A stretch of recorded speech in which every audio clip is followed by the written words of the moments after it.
If Google thought the UK tax row was over, it was wrong. The UK's powerful Public Accounts Committee, which is responsible for making sure taxpayers' money is spent efficiently, wants to know more about Google's deal with the Conservative government. The committee's known for being tough. You're a British citizen, you're a British taxpayer. Yeah. So don't you feel a bit embarrassed by this, the fact that you don't even know what you're paid? And you're living in a different planet to most of our constituents, frankly. I'm proud to be British. I appear here because I believe in the process of democracy and the concerns of your constituents. As I said earlier, I understand why constituents are concerned.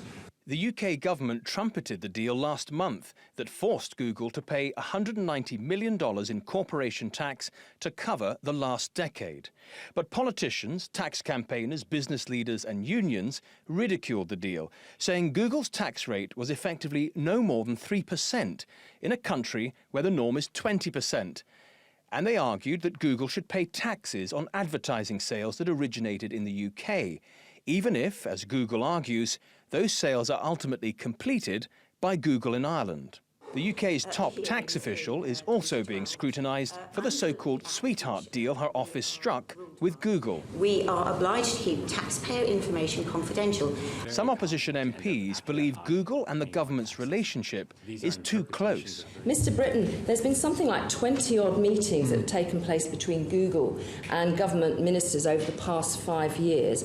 Was the Google tax case discussed in any of those meetings? I want to be very clear with the committee. There's no involvement of politicians in the HMRC's process. It's an independent process. And we've not... Google's European boss argues that the politicians make the rules. Google just follows them.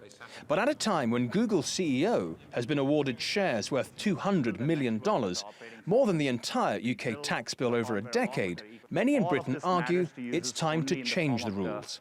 Matthew Moore, TRT World.